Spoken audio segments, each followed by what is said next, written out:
Hey y'all, welcome back to my channel. Aimee here. Today we're going to talk about all the books I read in the month of March. I actually had 10 books that I, let's just say, tried to read, but I only successfully read 8 out of those 10. Read/listened to.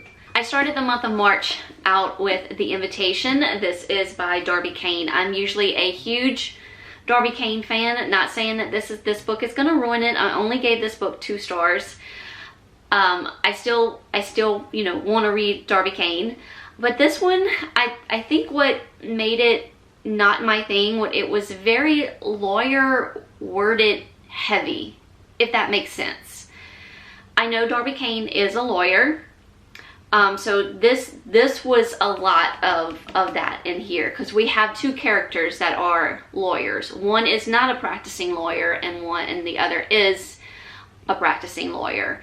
So we do have different point of views in this story. We hear from Gabby, we hear from Jessa. We also hear from this third party called the Foundation. And then we also sort of get these news reports thrown in the mix here every now and then. So usually that's totally my thing, all about different point of views and like what's going on, what other people are thinking. I love like news reports and things like that. But I think like I said, I think the whole word, like it was above my head sometimes, just like completely above my head. I'm not a lawyer. I don't know any of the lawyer lingo. Not that there was like lawyer lingo in here, just it was just heavy lawyer worded in my, I don't know how else to put it. But anyway, the book starts us off with Gabby, who finds her ex-husband dead in his office, and it is said to be a suicide. But Gabby knows her ex-husband, and she's like, he is not one to kill himself. So of course, Gabby starts to dig into the case. She is an ex-lawyer, or she went to school to be a lawyer. I don't really remember if she practiced for a little while and then focused on her family. I know when she started having her kids, she just focused on her family. And then we have Jessa. Gabby and Jessa went to school together, went to lawyer school together, law school. They were somewhat friends, it seems, in law school, but I think something happened along the way and they are no longer friends. But in this case, they kind of run into each other.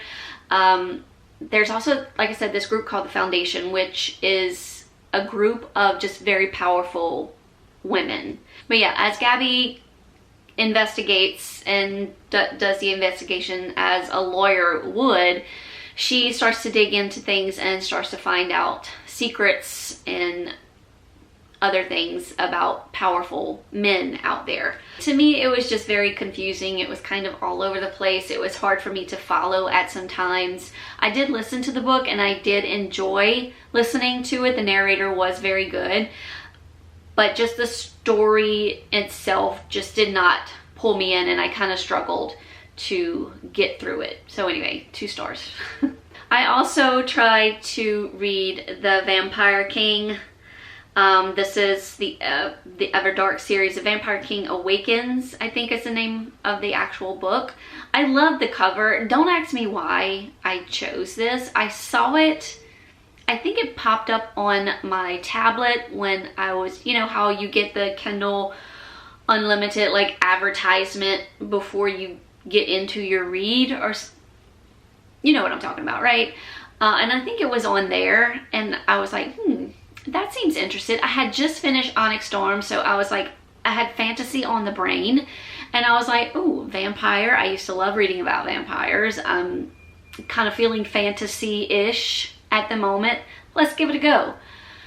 No. I got, I don't even know how far I got. I don't think I made it halfway, but it just became very cheesy. Very cheesy. I might have gotten halfway because the beginning was not terrible. We have these 2 group of guys who are on the hunt for this vampire world. One of the guys thinks that his parents were killed by these vampires, so there's like a portal, I think, that they're looking for. They have like a ghost channel on YouTube that, you know, so they're filming this as they go. So it seemed very interesting in the beginning, but then we got into the whole vampire role of everything, and I was just like, okay, I think I'm done. I can't do it.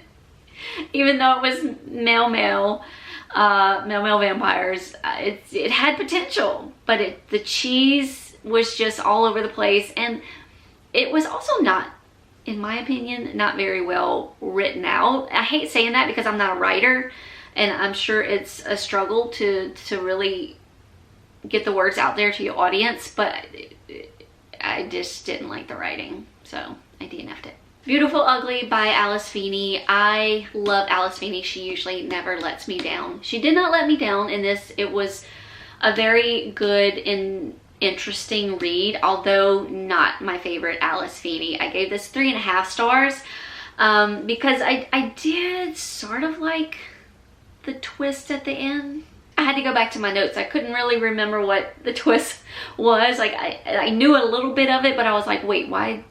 There was a reason I gave it that 0.5, and now I remember. Yes, that twist was really good, and I did not see it coming. So we have Grady. Grady is an author, and right at the beginning of the book, he is getting the news that he is like New York Times bestseller at this point, and he's waiting for his wife to get home so they can celebrate together. He is currently like on the phone with her right at the beginning. All of a sudden, like, something happens. Like, I think she sees something in the road, and she's no longer on the phone, and then she goes missing.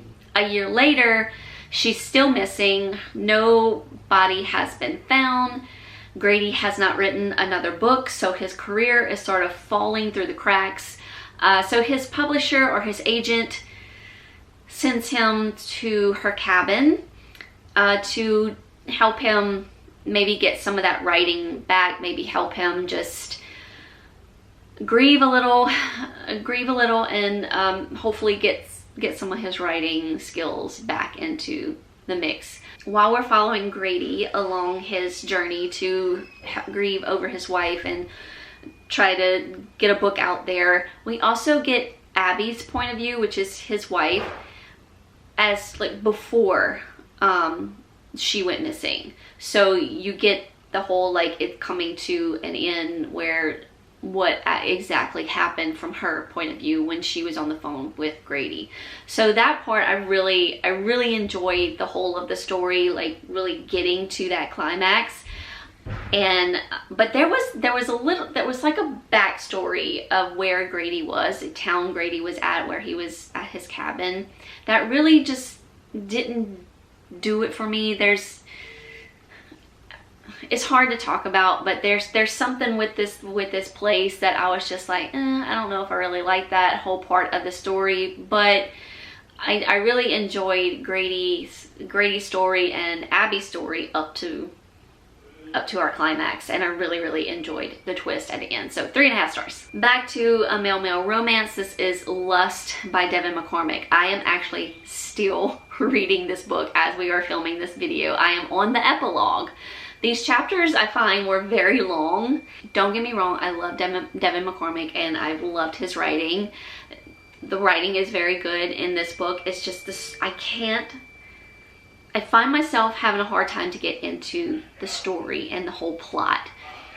This is a paranormal sort of male romance between these college guys, which I'm all about. One is straight, so we have a bi awakening, which I'm also all about. So all the things I love, college setting, straight to bi, that kind of thing, first times, love it.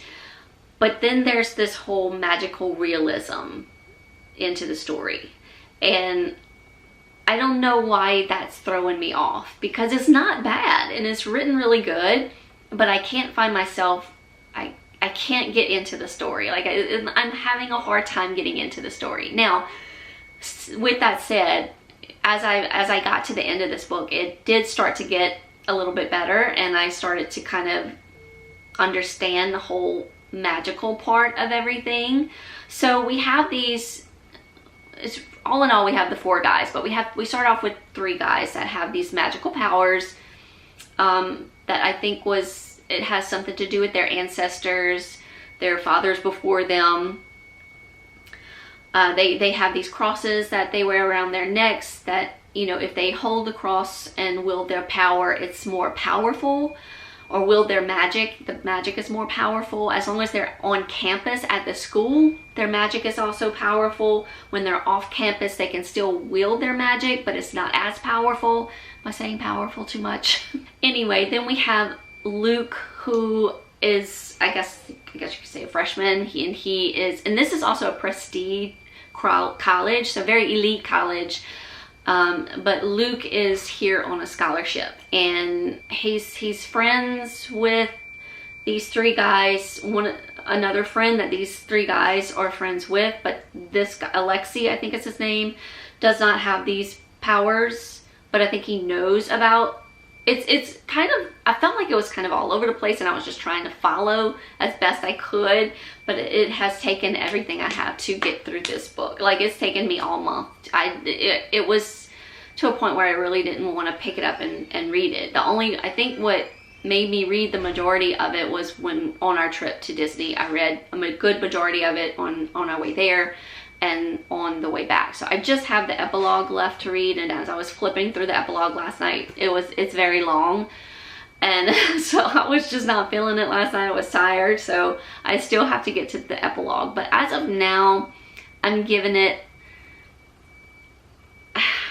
depending on how I feel, so it sort of ended already. I'm gonna say a 3-star, because like I said, it did get better towards the end, and the more I stayed focused into the book, I think that's what my thing was. If I could have just sat down and read this book physically. I tried to do the audio. I did not like the audio, so that's why I tried to read it physically, but it just wasn't enticing enough for me to keep going physically. But I did. So far I'm just gonna say 3 stars. Next we have The Dreamers. This is by Karen Thompson Walker. This has been on my TBR shelf for years. This is not really my cup of tea, so I'm not sure why I picked it up or why I bought this book, but it does sound interesting. So we have like this, it says that you have it's set in a college town, isolated college town, and one by one these kids start getting sick. They like flu-like symptoms, and then they just like go into this sleep, like this where they can't be awoken, so like a dream-like sleep. But we're not just following one person. There's a lot of point of views going on in this book, and I do believe it's told third person. Not that third person is bad, but I find the way that it was done here, it was kind of hard to follow and really understand what was going on. But this virus just keeps spreading, and that's really all that goes on. Just the spreading of this virus, and people that are falling asleep and not waking up. Hey, memers. And then finally some of them start waking up, and they're like, they dreamed of these things that were happening, but it didn't really actually take place. They thought they were there. I don't know. I really don't know what the point of this was, actually. Why I gave it 2.5, I'm not sure. You know, Mimi. Yeah, we have some kitties in here with us today. Yeah, not really my cup of tea. I felt like there was just like no point of the story, and the way it ended just kind of left me like, what? This was another one that the ending just kind of left me going, This was a YA thriller, All Eyes on Her by L.E. Flynn. This was also one that I chose off of my TBR back there. It was interesting enough for me to keep going because I truly wanted to find out, like, what the heck. Tabby and her boyfriend Mark go into these woods on a hike, and she's the only one that comes out alive. Mark's body is found. It looks very suspicious for Tabby. We do not get Tabby's point of view. I think we get it towards the end, maybe. Yeah, I think we get it. I think we get her story at the end. But throughout the book, you're just hearing from other people, like her. We hear from Bridget, which is her sister. Then we have Elle, which is Tabby's best friend that we're hearing from. And then we also hear from one of Mark's friends, Keegan. So we have those point of views as telling us how they feel about the incident, what they think happened. So there's a lot of different perspectives on, like, yes, Tabby did it, no, she didn't do it. You kind of keep going back and forth just from hearing what these people are saying about Tabby and or Mark. You're also getting text messages from Tabby's phone to Mark and some text back from Mark.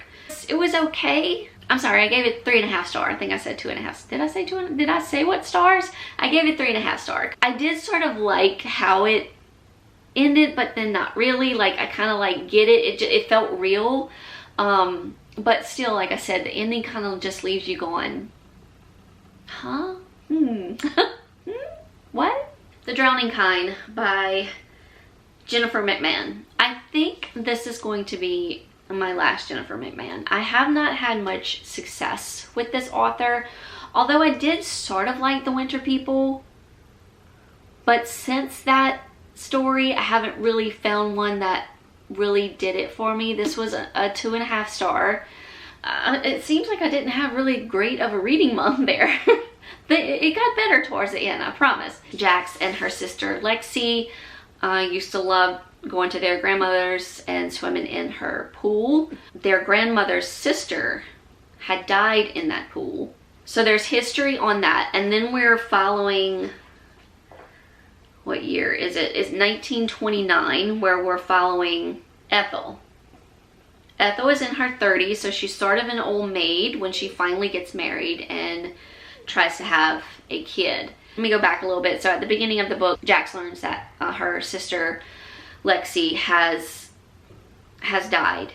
Before she died, she had called Jax and left like tons of messages for her to like call her, and she really need to talk to her, blah blah blah blah blah. Lexi was mentally ill, so Jax wasn't sure what was going on. As she tried to get in touch with Lexi, she was not answering or returning her phone calls, and then she learns that she had died in this pool. So Jax makes her way back to her family home, and then we start getting the timeline from Ethel, and then those two stories sort of start to merge together. So it was interesting to read. I really enjoyed the audiobook for this, but in the end, it just didn't do anything for me. There was just nothing there in the end. I do have in my notes that I'm a little confused and very underwhelmed, kind of just disappointed in the ending. So that's why I was like, 2.5 stars. But it was interesting. That's why I kept going. Then I picked up The Perfect Marriage by Geneva Rose. Thank you. 5 stars. So we have Sarah and Adam Morgan. Sarah is one of the top defense attorneys, and Adam is an author, or sort of a failing author, if you will. Sarah, being the best defense attorney, she works a lot. She's just a badass at her job. Adam spends most of his time at their lake house, I think. He of course is cheating on his wife. So he has a mistress, and then all of a sudden his mistress turns up dead. And of course it doesn't look well for Adam. Not only is he the prime suspect of his mistress's death, but now his wife has to defend him. I think that's all you really need to know in this book. It was just really good, and the further we got along, the twists were starting to pop up, and let's just say that Sarah is a badass. She is a badass, and I love her, and I cannot wait to read more of her in The Perfect Divorce, which is coming out April 15th. The Coworker by Freida McFadden. I have become a huge Freida McFadden fan. I love all her plot twists. Like, the story can be going on and you're like, oh yeah, I know what happened. No, you don't. Nope. No, you don't. Now, this was not my favorite. I gave this one 4 stars, but I really did like it. The twist, of course, at the end is what really like does it for me in the end. So in this one we have Natalie and Dawn. They are co-workers. Natalie is our popular worker. She's like the top salesman at this company that sells like vitamins or something like that. And then we have Dawn, who comes in as the accounting person. And Dawn's very different. She is very honest, and she will speak her honesty. Like, she will let you know if she thinks you are not being honest, or if she thinks that what you're saying is not true. She will let you know. We get a bunch of emails between Dawn and her friend Mia, where Dawn is telling Mia just about her life as she's working in this company, and how she, you know, tries to befriend Natalie, but she's doing it the wrong way. So she wants Mia to help her become Natalie's friend. And Natalie sort of seems to have like a good girl, even though she's popular. She seems to have like this good girl persona about her. But you get to know Natalie a little better the further along you get in the book. Well, in the beginning, Dawn has something to converse with to Natalie. Natalie agrees to talk with her. Next thing we know, Dawn is missing, and there's evidence in her apartment that she is possibly dead somewhere. And then the story just kind of takes off from there, where Natalie's trying to figure out like why is she a suspect in this? What could have happened to Dawn? It's crazy town, as Freida McFadden does. I really enjoyed it. Like I said, not my favorite story, like the whole company thing, but I enjoyed it. And like I said, I mean, you gotta give it to her for those plot twists at the end. Crazy. I ended the month with The Locked Door by Freida McFadden. This was also not the best. This is probably my least favorite. I gave this one 3 stars. In this one we follow Nora, who is the daughter of a serial killer who is currently in prison. 26 years ago, he was found out when they found the body of a 25-year-old locked behind the door of his home basement. And then after that, they find like 17 more bodies. So he goes to prison. So the majority of the story, we're following Nora. Now, Nora has done changed her last name. She doesn't want to be affiliated with her father. She has not talked to her father since these instances. But there are some things going on with Nora that you're like, And there's also another killing, or some more killings that are happening with the same MO as her father. So is there a copycat? She knows her father can't be out because she keeps getting these letters from him from prison, but she's not opening them. Nora is also a surgeon, and she and one of her colleagues have a clinic together. So she's very smart. And I think that's all we need to know. As the story gets further on, different things pop up about Nora's past life, Nora's current life and what could be going on with her father still in prison and what's happening with these killings that are taking place. Did not see it, once again, did not see it coming. I gave it 3 stars just because the story leading up to the twist, just I had a hard time grasping onto it, you know. The narration was not the best for me, and I think that was also another reason why it took me a while to get into the story. Whoever was narrating the book, the voices were not jiving with me at all. But it was a very interesting story to know about Nora and what was going on, what kind of person she was, and how it all turns out in the end. So, still a good book, still a very good book, just not as good as some of her other stuff. And that is it for the month of March. I mean, even though it started off rocky, it ended pretty well, I guess. So as always, thank y'all so much for watching. Let me know in the comments if you've read any of these books. Do you want to read any of them? Let me know your thoughts down below. Hope you're all doing well out there, and I will see y'all very, very soon in a new video. Bye, y'all.